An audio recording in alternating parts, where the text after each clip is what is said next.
the DTSSamPT.com, right? Yep. DRSAMPT.com, DrSamPT.com. Gotcha.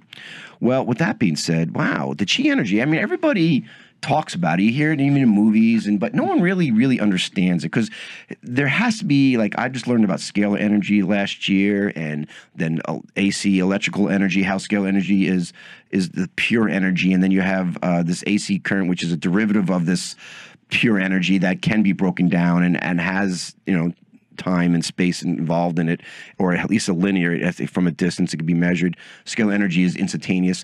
So you got all these different types of potential energies that we are describing, but is chi energy just another name for scalar energy, or is chi energy different? I mean, is it the soul energy? I'm just really overwhelmed, and even though most people don't even talk about this topic, and we are today, so that's why we're so glad you're listening in, but Dr. Sam's going to explain everything, the understanding of life today as we know it.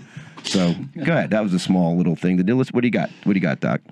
Well, to keep it simple, the chi energy is the animating life force that exists in the universe. So some people would say that everything has energy to it, even this table right here. But I would say the biggest difference between something that's inanimate and animate is the chi that exists within it. So everything's vibrating at a certain frequency, but for sure when chi flows through an object, there's an animating life force. And the more in tune you get with it, the more that you can actually feel it. So for example, if you go and touch a tree, which I tend to do often, tree hugger, tree toucher. It sounds almost abusive. I don't know how you're going to have to explain that one a little bit more. Well, trees have rights too, by the way. I said, well, I touch it. I don't hit it or yell at it. But I have been caught, and you get some funny looks. Sometimes I don't even turn around. I'm like, just keep walking. And other times I just, whatever. I just say, yeah, you haven't seen a tree hugger before. But you can actually feel the energy that moves through things. And after being a body worker now for 20 years, it's really easy for me to tune into something. And when I touch, especially biological systems, you can actually feel the flow through things to the point where you can pick up a lot of information quickly. Seems very woo-woo, but it really isn't. And chi is real. And some of the ways that people actually measure chi in terms of heat, light, sound, electric, magnetic, and I would even put mechanical in there. These are all forms of ways to actually prove chi exists. There is certain equipment, so to speak, scientific equipment that can measure very subtle energies, and it's proven that the same energy that comes off of even a chi master's hands can be measured and vibrates at a certain rate. So it's definitely a real thing. It's just in the West, it's foreign. In the East, it's accepted as an absolute truism. Well, just like you're saying, there's chi energy in this table. This is inorganic matter from our periodic table, right? In chemistry. How can this have energy? How can this have life in this table? Yeah, well, there's energy probably flowing through it, but I would say mostly when you're really truly feeling chi energy, it's probably going to be more animated life force that you feel in biological systems versus something like the table that isn't. But some people might argue there's still chi in this, and I could say, yeah, to a degree there is, but I think it's more relevant in things that are more organic. Yeah, in systems that are more alive and biological systems that actually have an animated life force. All right, so if I pulled a chi out of something, for example, and it was a person, I mean, you pull enough chi out of a person, there's no more animated life force. I know a few of those energetic vampires. That's what I'm getting my chi drained? Is that what's going on? Yeah, that's right. We call those chi zappers. And there's a lot of them in the world. I don't think he's kidding. I think he's serious. Yeah, no, they will zap your chi. And, you have to be very mindful. And that's one of the practices when you practice Qigong is to strengthen your field so that people don't do that to you, because they will. They're lacking in their own, so they're trying to suck the energy right out of you. Wow, it's amazing. And so how would you distinguish between chi energy and soul energy? Well, I mean, some people would say they could be one and the same, but right. I think that chi energy definitely is this permeable energy that permeates not only this universe, but galaxies and other universes. And I think our soul is connected to that. And that's why soul on a level of energetics is not just here in the present time, but it is beyond space-time, and so is chi for that matter. So, and I'm not sure if you're much familiar with scalar energy, but it potentially could be another name for scalar energy. Chi energy could be potentially. If it's scalar energy, there's no point A or B. It's point A everywhere. I mean, it's just pure. It's energy from the sun. It cannot be. It has no entropy to it. It cannot be broken down, or at least in that. And then so any other energy, it has a limited limit to it. It's more finite. But so I don't know, it could be, but this chi energy though, we all have it, but most of us not even aware of it. We don't know how to experience it. How do we recognize our own chi? Okay, if this energy exists, and I'll play the person who doesn't, believe. This is poppycock. This is, there's no energy. I've only got my 5 senses. I can't see it, smell it, touch it. It's not real, right? But going multi-dimensional, going multi-energetic, right? Here, let's assume it's real. Chi energy is real.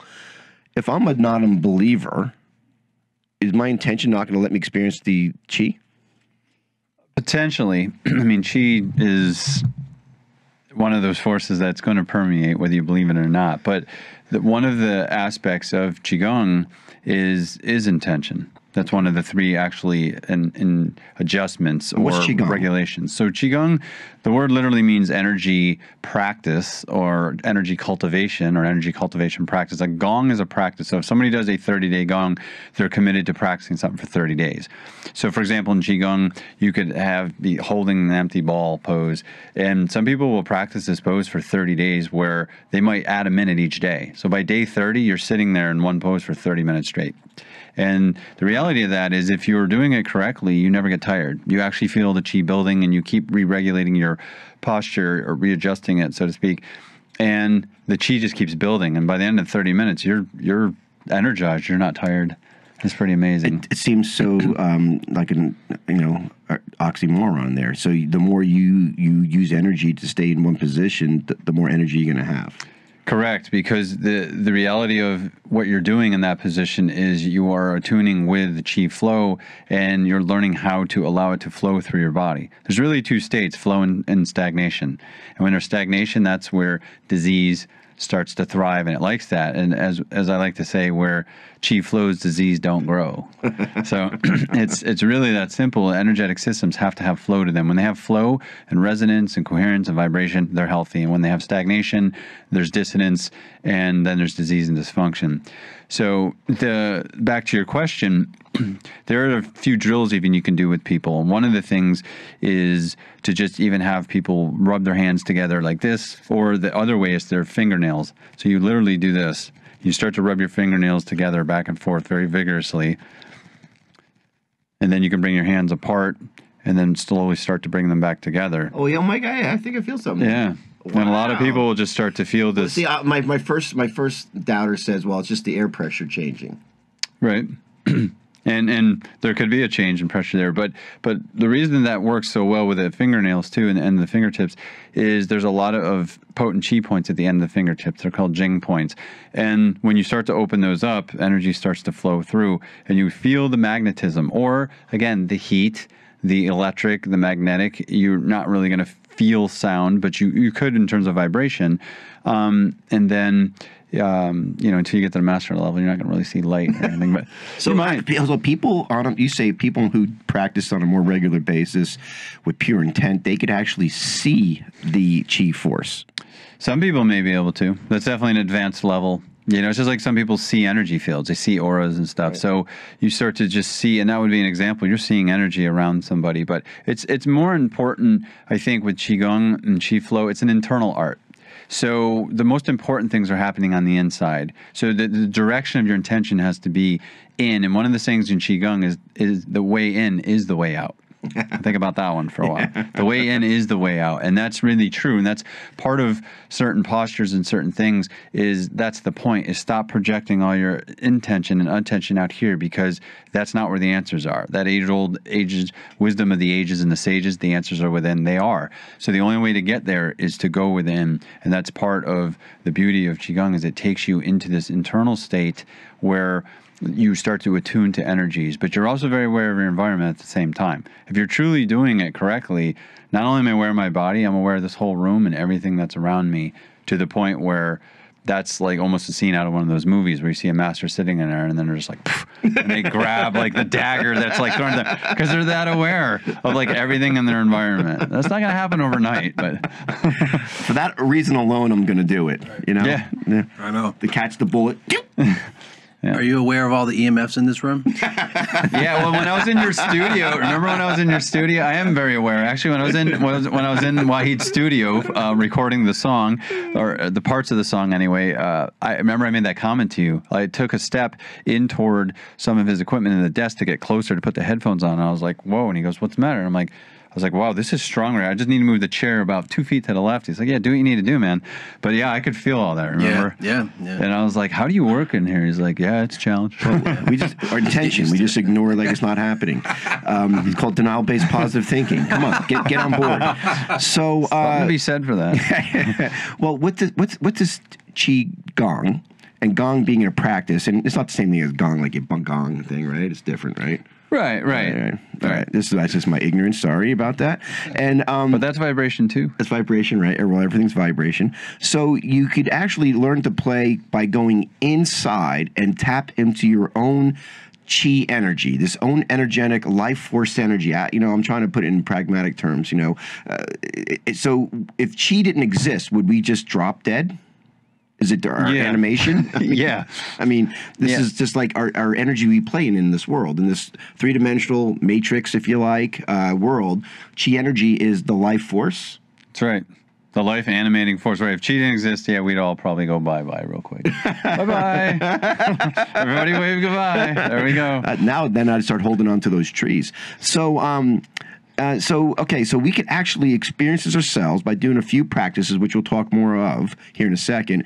But to focus our intention inward, it seems like these days we're so overwhelmed with attention deficit. Of course, the nano-sized metals in the air from chemtrails, thank you, coming down, breaking our brain barrier and getting in there in our body, and the overwhelming of the media, the negativity, the distractions everywhere.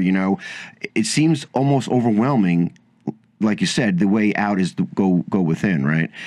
To focus on that. So you have to have quiet time. I mean, how do you practice this? Absolutely. And when you were just talking, I got to download it. It'd be great for your organization. The IDD, Intention Deficit Disorder. I think that's just as big as ADD in today's world, right? Yeah. Not only are we lacking attention, but intentions. Can you write that down? Somebody? Yeah, write that down. And coin that. Yeah, coin that. So we'll give him royalties later. Yeah. So after he's famous for the health raiser song. Exactly. So you don't need this. Otherwise, right now we could take advantage of it. So you need. It always works, right? Everybody wants to give you everything for free and all the stuff after you don't need it. I know. Hey, you never know where it'll lead. But you need quiet time, and it's interesting with Qigong. There's Dong Gong and Jin Gong. Okay, so I'll define those. Dong Gong is the active form, which would be more what people are used to seeing, like the flow, and the Jin Gong is the quiet or quiescent form. So that's more like the meditative. They're both an aspect of Qigong, just like they are in yoga, actually. And it's important to do both. But there's no doubt, even if you did the movement kind and you are doing it correctly, it is a movement meditation. So people that tell me, I can't meditate, Dr. Sam, I'm like, well, don't be so sure about that. You just can't sit still quietly. Let me have you do this instead. And so I take them through some movements and everything. And the first time in their life, they're actually meditating because their intention is so focused on their alignment and posture and their breath that their mind isn't wandering. So the monkey mind has to be calmed down, but you don't always have to be quiet to do that. You can be moving and still have that occur. Can you give me, I don't know if you can or not, but sitting here, can you do something very simple for us to kind of at least get a feel what it looks like? For the Qigong? Yeah, for the Qigong, yeah. Yeah, and it's sitting... And describe it so the radio listeners could understand it too, not just the TV. Yeah, well, there are various forms of, doing Qigong exercises. So, for example, let me give you something I call cluster busters. Okay, so I'll define that. When this is how much thought he puts into these. He has his own terminology for practice that's been around for thousands of years, right? And my Qigong teachers are always like, their eyes kept lighting up. They're like, oh my God, I got to write that one down. I got to use that. And I was like, I didn't give me credit for that one. They said, no, that's yours. I just want to write it down. And I had another thing too that I will share with you right now so I don't forget, because this is a gem that came to me in a download as I was practicing one day. you are cultivating your inner chi flow or your energy flow. You get it? Your energy flow or your inner chi flow. Inner chi They flow. become Gotcha. one and the same because inner chi flow is going to be energy flow. So with cluster busters, the whole goal of those is to clear, because there's a lot of things you do with chi. You can direct it, you can conserve it, you can break it up, so to speak, because if it's stagnant, you want it moving. So one example of a Qigong exercise is simple, and some people do this instinctively. I had a friend recently who's absolutely adorable. She said, "That was weird. Sometimes I feel like an addict." And she said, "I find myself doing this." And, she's tapping her arm almost like, people do before they shoot up. And I started laughing. I said, "That's actually a Qigong exercise." Really? She said, "Really?" And I said, "Yeah. Usually use a cupped hand, but you do things called tapping where you actually tap." EFT. Yeah, I guess you could say that it's similar to that because the EFT does tap on meridian points, whether people realize that or not. But there's a certain way to do that where you can actually tap over organs, or you can actually go down, let's say, the front of your arm and up the back side of your arm, and then open your arm up like this, and then switch across to this side and go down and up. And you're actually moving energy through the meridians that are in your arms and through the lungs at that point. And you can add sounds to the things where if it was a it's actually a sound of the lungs to move energy through there. So that'd be one simple example of a Qigong exercise. Absolutely. No, there's no doubt that noise is one way to move chi, and the almighty Om or Amen or Om or ominous is all one and the same. And yeah, that is the seed sound of creation. Vital sound. That's why it's so powerful when you chant it or you tone it. Absolutely. So you could activate the chi energy not only through physical touch, but also through sound. Yes. And also, can attention alone activate it? Intention alone can activate it. Because if you sit in quiet meditation and you have a focused intention, and this is something that I've been able to recently cultivate more so than ever, it just was another awakening on another level I must have gotten to, because I know that it's possible to direct chi with intention, but recently, in the last month or two, I'm able to do it really, really well. It's almost like, whoa, where you can just move it with your mind, so to speak. Absolutely. And the breath is a powerful tool as well to get that to happen. So the 3 regulations in Qigong are posture, breath, and intention.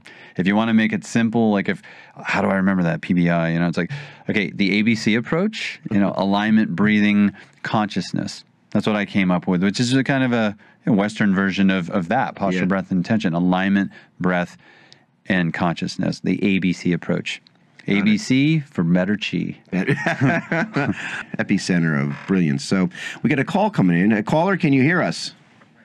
I can hear you. Oh, hi. How are you?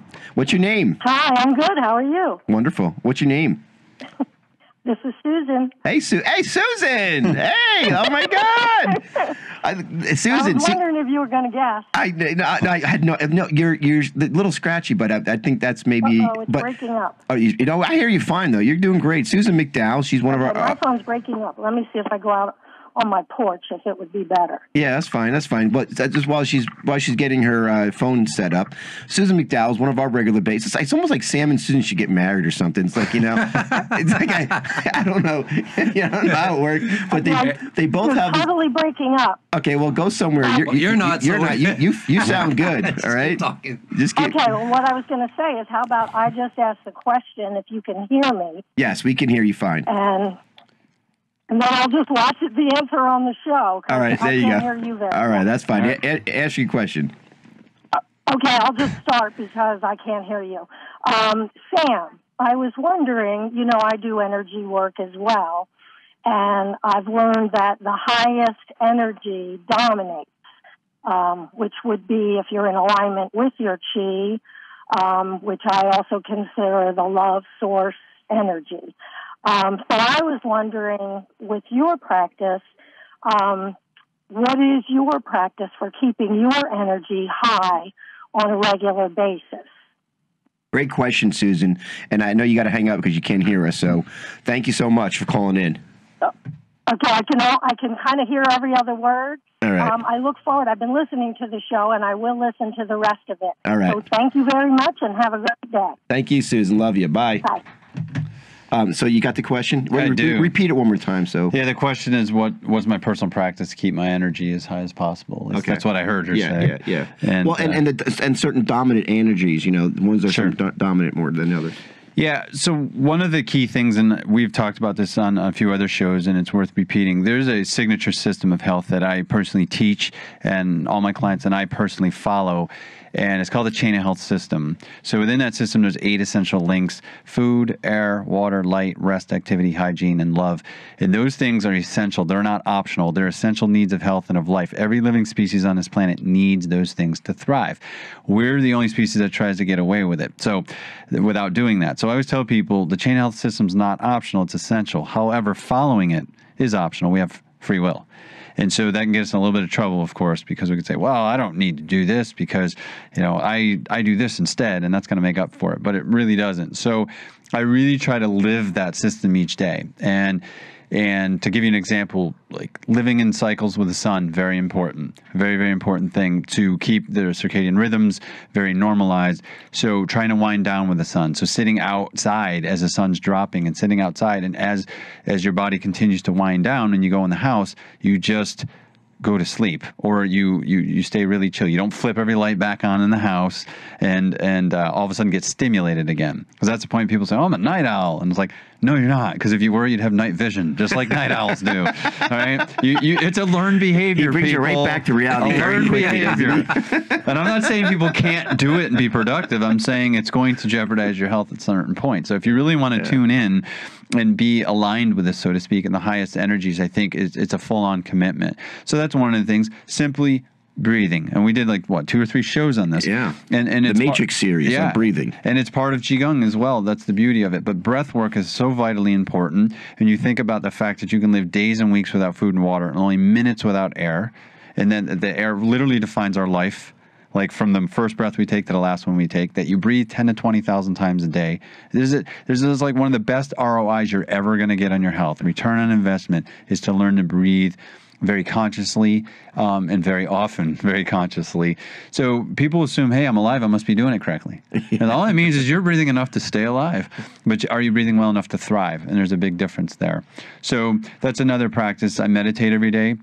I do Qigong every day and absolutely attest to it and swear by it that it is a very powerful practice, and that people, if they adopt and they do it consistently, it'll change their life. I'm actually teaching a class tonight here in Roswell. Literally. And where are you teaching that? That's at Live Your Yoga. So it's LIVEUR Yoga. And if anyone's interested, please, you can drop in. There is a cost on it, but you can drop in and take the class. It's from 6:30 to 8 p.m. tonight. More details, drsampt.com. So it's drsampt.com/Qigong. That'll take you to a page that has more info on it. Or you can contact Live Your Yoga in Roswell and actually just register directly through them, or pay when you get there tonight.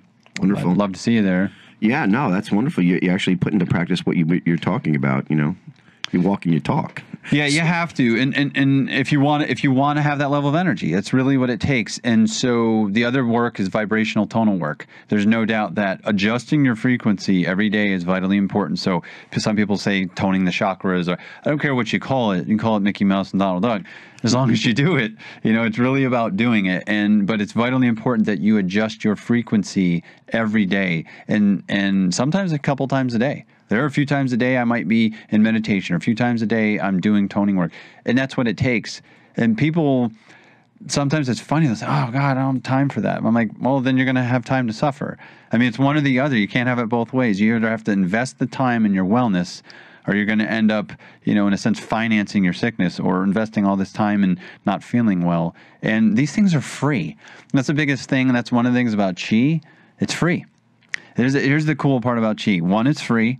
2, it will benefit anyone that wants to cultivate a loving relationship with it. If you make a commitment to trying to harness Qi and play with it and all that, it will love you back. I promise you that. And it's easy if you want it to be. Those are the 3 promises of Qi that are amazing. And people want affordable health care. It's affordable. Yeah, it's right there. Just sign up for your Qi insurance plan, Major Medical. So this Qi energy, is it consciousness? Is it alive? I mean, is it truly its own consciousness? I personally believe it is, and that the one part that's really interesting about the East versus the West. The East has revered this concept, of Qi for millennia, and the difference, I guess, with them in the West is they don't ever have the need to try to scientifically prove or figure something out. Okay, where the West does, and that's the difference. Like there's some mystery to Qi, and they like it that way. Right. See, in the West, that makes us uncomfortable. But it's like, you know what? There's part of Qi. There's this mystery about it. That's what makes it magical. But that's the magic of life too, right? There's a mystery about life. Yeah, get married and try to figure out everything about your wife or spouse or your husband, and you'll figure that out very quickly. You want the mystery of life. That's right. You don't want to know everything. Shut the bathroom door. Yeah, what do you do? I don't want to know. I don't want to know everything. But listen, I get it, and I think that's a great point. And it seems like in our Western five sensory, we got to validate through our five senses. If it's not in our five senses, then it doesn't exist. Type of mentality. Using the scientific method, which is so limited because it only uses the five senses, and so we're going to miss the whole Qi experience if we keep ourselves in that mindset. Yeah, there's a great saying in Qigong: worry is the enemy of Qigong. And so there you go. A worried mind is what? One that just the mind that races, that's not present, that's and that's one of the fastest ways to scatter Qi. Is like if you're worried or you're distracted, the Qi just goes, see you later. Like, I don't want to play with you anymore. It's this loving relationship you have to have. Wow. So yeah, it truly is an epidemic that you just said, because the United States for alone is, you just turn on the media, you turn on anything. Either you're worried or you're being distracted about something outside of yourself. So either you're worrying about something inside of yourself, or you're distracted on outside of yourself. So it's amazing. It is. So it's subtle, isn't it? It probably is scalar energy. I don't understand, because it's its own consciousness, possibly, and it's there for us all the time because it's in everything. And if we could just allow ourselves to slow down, still ourselves, and put ourselves in a opening, welcoming type of perspective, then we could actually experience this Qi energy. And what does it feel like when you're experiencing? How do you know because we may be in and out of Qi, not even realize it sometimes, right? Yeah, so there's different ways you might pick up on it. You might feel subtle vibration or a warmth, or you might feel euphoria, even as Qi is flowing. And some people feel vibrant, like twang, especially if they're receiving the medical type of Qigong, where there's a laying on of hands.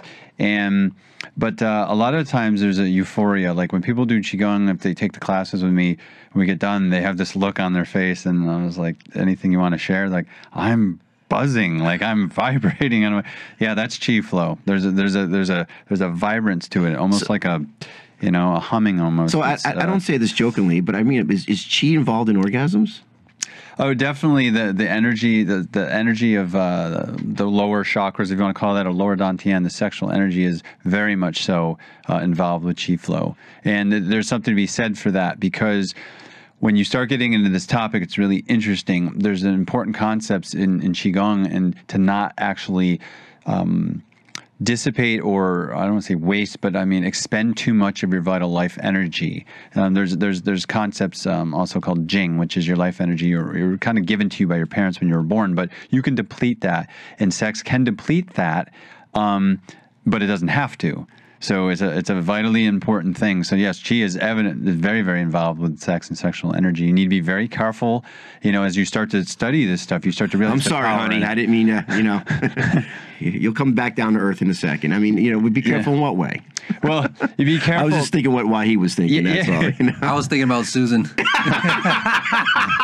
She has great orgasmic Qi stories, doesn't she? Yeah. It's a very powerful energy, and you start to see the power in it. And it's one thing. Like, here's a concept that's foreign to guys. Like, guys could actually have an orgasm and not ejaculate. So most guys don't realize that. That seems cruel. Well, so here's the difference. Like an orgasm is a physical, it's a cerebral event. So it's at this level where ejaculation is a physical event. See, most guys equate it as the same, so they don't realize that that's even possible, that they could be involved in a sexual encounter, whether they're by themselves or with a partner, and all of a sudden be like, whoa, they could actually even be multi-orgasmic. That was always like, yeah, like I thought only women can do that. No, guys can not only do that, but they can learn how to and still actually retain the physical essence of their semen and everything and never actually let go of it and hit this total euphoric state. And now when sex is carried out that way, this is like very powerful because women are not as messy, I guess. Well, right, but women are also satisfied because it's like there's this need to again want to fill up, where guys do want to release and let go. Yeah. But you can learn to let go energetically and not necessarily physically. And I'm not saying this is an easy thing to do. That's why that's why it's called masturbation. Masturbation. You have to master. You got to master. But there's something to be said for that. Well, we have so many people who talk. Michael Monk talks about this. About when you, and that's what it is. He's tapping into the chi energy when you're in that sexual act, and you truly have that. I didn't really understand it, but I get it now. That the orgasm really is a cerebral experience. Absolutely. And so a guy to be able to figure that out for a beginner, to start getting in touch and allowing the chi energy to appear in their life, or at least to show up, and then learn how to play with it. And playing it's a playful energy, isn't it? It is a playground. And I wonder if people like Tesla and those great minds and Einstein I think they did play with it a lot. And I think they realized the power of the mystery of some of this stuff, so to speak. I think it was maybe one or the other's quote, but he said spooky happenings at a distance, meaning they couldn't totally figure out why these phenomena were occurring, but they knew there was some force driving it. And that's probably what it is this cosmic consciousness. Now, would she show up, like say you have some of these psychopaths, would she show up because they're not worried, they think what they're doing is great, right?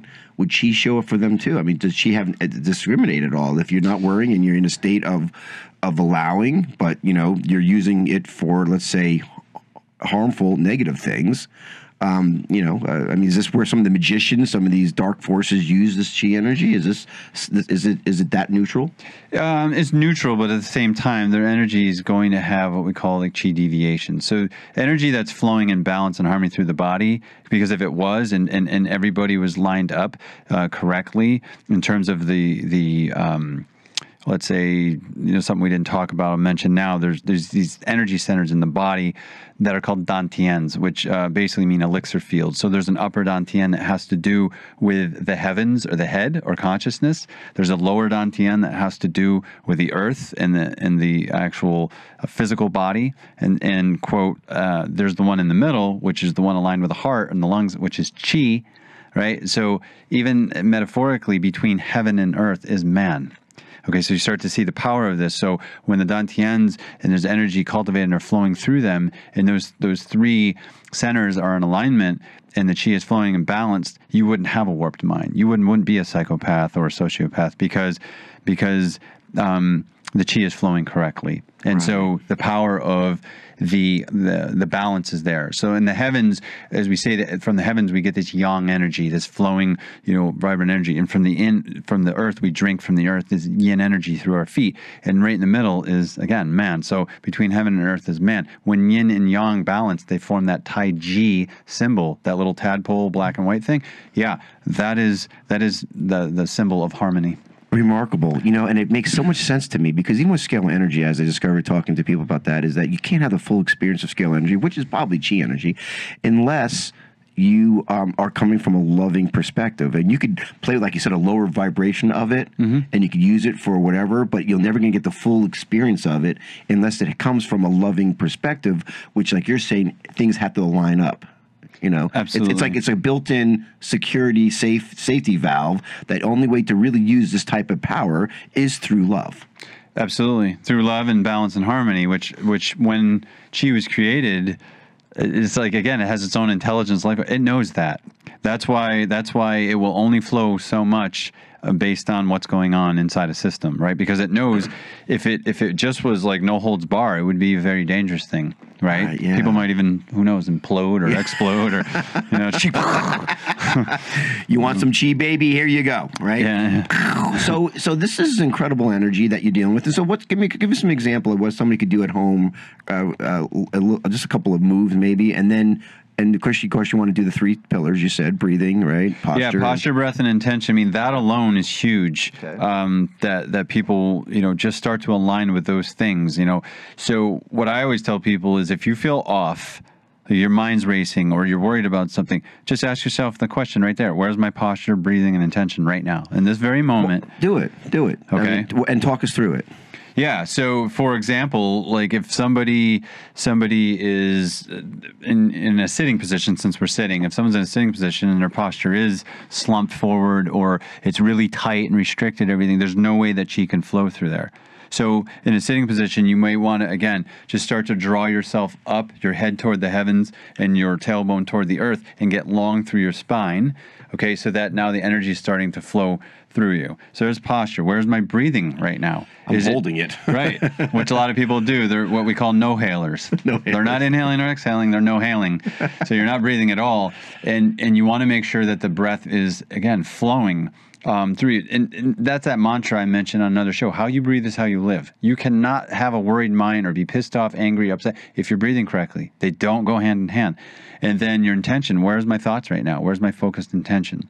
So am I present? Am I in a loving space? Am I listening with my heart? Or am I just in my head waiting to talk? And I got something to say to this guy, and I'm not even hearing that person on a heart level. So posture, breath, and intention, that alone, if people took nothing from this call but started to even consider those things, I can't stress how important that is. Because if you think you're doing Qigong, but posture, breath, and intention are not right, you're not.